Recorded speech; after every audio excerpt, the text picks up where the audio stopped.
세계적인 석학과 전략가들은 생산성을 높이기 위해 수많은 아이디어를 내놓습니다. 반면 조직의 실질적 관리자인 리더와 리더십에 관한 직접적인 연구 분야는 이렇다 할 성과가 미흡한 실정입니다. 최근에 카리스마 리더십, 코칭 리더십 등 리더십에 관한 수많은 정의가 나오고 있지만 리더십을 총괄할 수 있는 본격적 개념이라 하기에는 충분치 않습니다. 이제는 리더십을 총괄할 수 있는 기본적인 해석이 필요한 시점입니다. 물리학과 리더십의 통섭을 10년간 연구해온 진원재의 절대적이며 상대적인 리더십의 물리학은 그러한 시대적 요청에 부응하는 책이라고 할 수 있습니다. 저자는 이 책에서 대체 리더십이란 무엇일까라는 질문으로 시작해서 조직을 움직이는 힘을 거쳐 우주와 세상 만물을 움직이는 원리는? 이라는 질문까지 두루 포괄하면서 리더십에 대한 새로운 관점을 제시합니다. 저자는 자신이 물리학과 리더십에 주목하게 된 생각의 배경을 다음과 같이 밝힙니다. 사람은 우주와 같고 일은 역학으로 해석되니 사람과 일로 이루어진 조직을 이끄는 리더십은 우주와 역학의 기본 원리인 물리학으로 해석할 수 있지 않을까? 저자는 이러한 생각에 기초해 물리학과 리더십의 상관관계를 흥미롭게 조명합니다.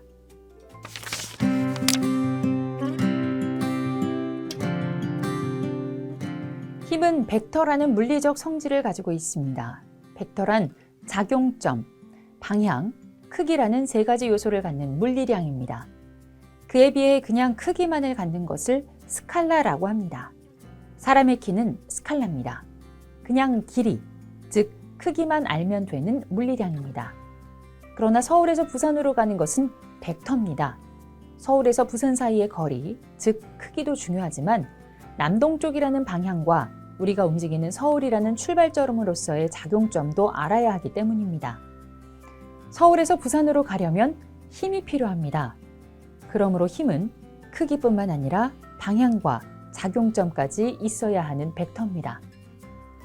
벡터는 리더십의 본질입니다. 리더십은 크기만 있어도 안 되고 방향만 있어도 안 됩니다. 제대로 된 리더십은 작용점, 방향, 크기라는 세 요소가 모두 잘 갖추어져 있는 상태를 의미합니다. 작용점은 우리에게 주어진 현실의 위치와 수준입니다.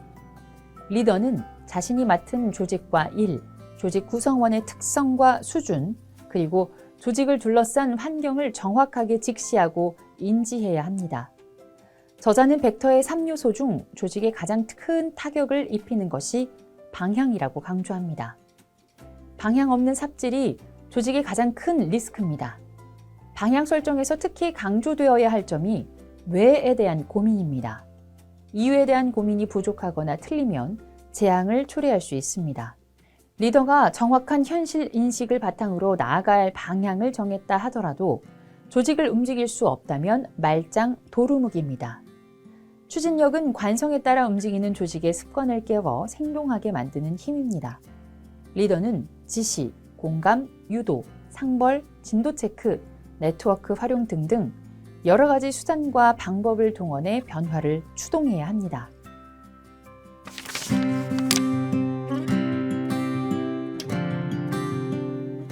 F는 ma. 너무나도 유명한 이 공식은 뉴턴의 운동 제2법칙으로 일명 가속도의 법칙이라고 불립니다. 저자는 힘을 리더십으로, 질량을 조직의 크기로, 가속도를 조직의 변화로 적용해 조직의 변화는 리더십에 비례하고 조직의 크기에 반비례한다는 사실을 논증합니다. 조직이 크면 변화시키기 어렵습니다. 오랫동안 관성에 의해 움직여왔기 때문에 변화를 끌어내기 쉽지 않습니다. 스타트업보다 대기업을, 대기업보다 공무원 조직을 변화시키기 어려운 이유가 바로 이것입니다. 따라서 변화를 끌어내려면 큰 조직을 다룰 수 있을 만큼의 커다란 리더십이 필요하지만 스타트업처럼 작은 조직에 너무 큰 리더십과 변화를 주게 되면 조직의 스트레스 강도가 높아지고 받아줄 수 있는 용량이 넘쳐서 큰 위험에 봉착할 수도 있습니다. 이는 리더십 수준을 낮춰야 한다는 뜻이 아닙니다. 조직과 직원들의 규모와 수준에 맞게 그리고 그들의 특성과 처한 환경에 맞게 리더십을 세팅해야 한다는 것입니다. 조직의 크기에 비해 과도한 변화는 역효과만 낳습니다. 적절한 리더십이란 벡터의 3요소를 갖고 있고 조직의 크기와 필요한 변화를 고려한 힘을 의미합니다. 만유인력이란 질량을 갖는 모든 물체는 서로 끌어당기는 힘을 받는다는 것입니다. 질량이 있는 두 물체 사이에는 두 질량의 곱에 비례하고 두 물체 간 거리의 제곱에 반비례하는 인력, 즉 서로가 당기는 힘이 작용합니다. 이 힘은 질량이 더 큰 쪽으로 끌리게 됩니다. 저자는 물리학에서의 질량을 사람이 근본, 됨됨이와 같이 정신과 신체를 포함한 그 사람의 질적인 모든 면에 대한 크기로 해석해 리더의 카리스마를 정의합니다. 리더십 차원에서 볼 때 리더의 질량은 구성원의 질량보다 항상 커야 합니다. 그래야 리더 쪽으로 구성원이 끌려옵니다. 리더가 구성원을 당기는 힘이 바로 카리스마입니다. 그러므로 카리스마는 만유인력이라는 것이 저자의 해석입니다. 질량은 리더십에 있어 아주 중요한 요소 중 하나입니다. 사람에게서의 질량은 존재감이라고 할 수 있습니다. 이 존재감이 큰 사람은 사람들의 움직임을 자신의 방향으로 향하게 만듭니다. 리더십은 그 힘의 주체인 리더에 의해 만들어지지만 측근에 의해 그 힘이 전파되어 전달되고 구성원들은 그 힘에 따라 움직입니다. 그리고 다시 구성원들은 자신들의 리더와 측근들을 모니터링합니다. 이렇게 리더십은 그 힘과 관련된 모든 사람에 의해 관리된다는 것이 저자의 설명입니다.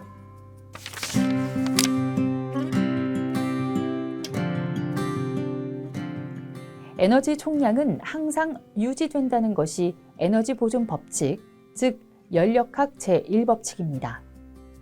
인류는 열을 모두 일로 전환하는 이상적인 에너지 기계를 만들고 싶었지만 이 법칙을 통해 한계가 있다는 사실을 알게 되었습니다.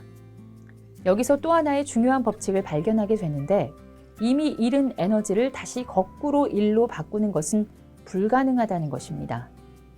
장작을 태울 때 발생한 열과 빛, 연기를 수체에 다시 넣어 장작으로 되돌릴 수는 없습니다.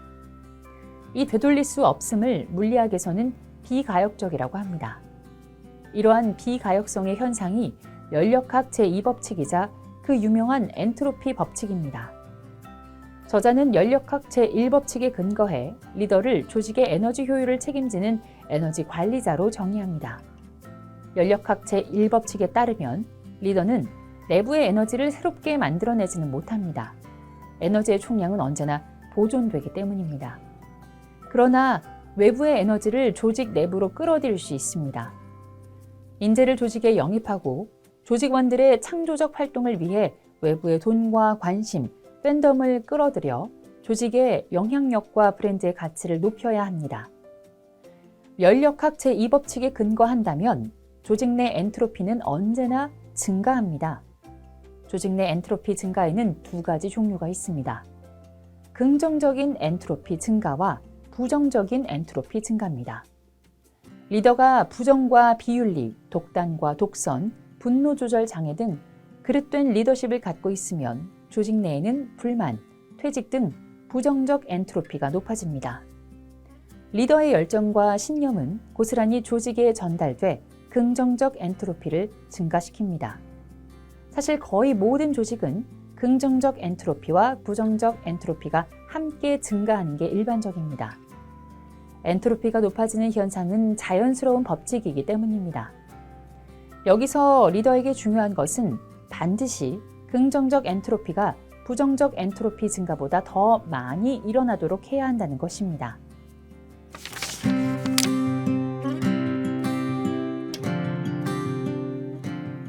알베르트 아인슈타인은 시간과 공간은 상대적, 즉 관측자에 따라서 모두 달라진다고 주장했습니다.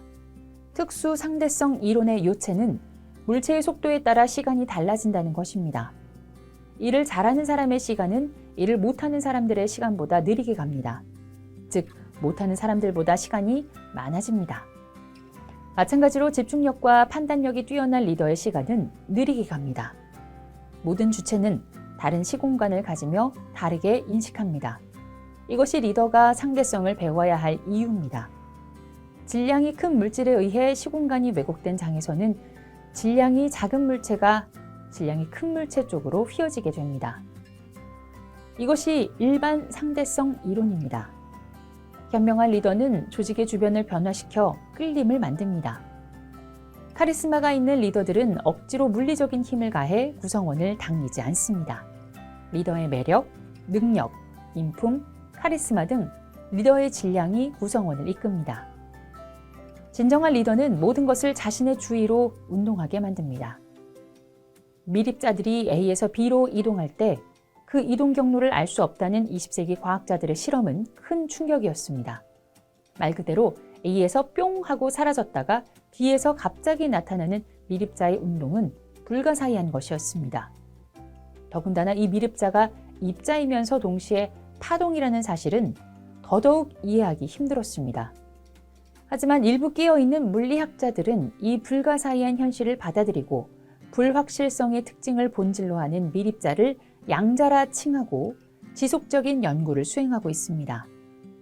물질의 이중성, 즉 관찰자가 관찰하려고 하면 입자가 되고 관찰하지 않을 때는 파동으로 존재한다는 게 양자역학의 핵심입니다.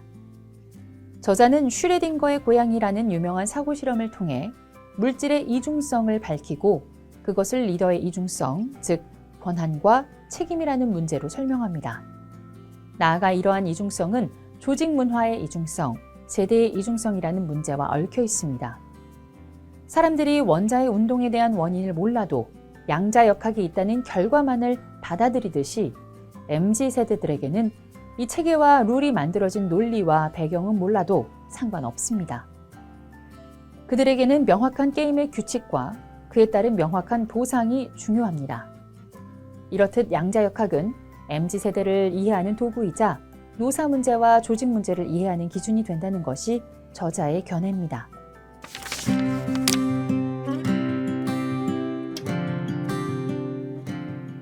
조직은 리더에 의해 생명력을 얻습니다. 이것이 진정한 리더가 걸어야 할 길이며 운명입니다.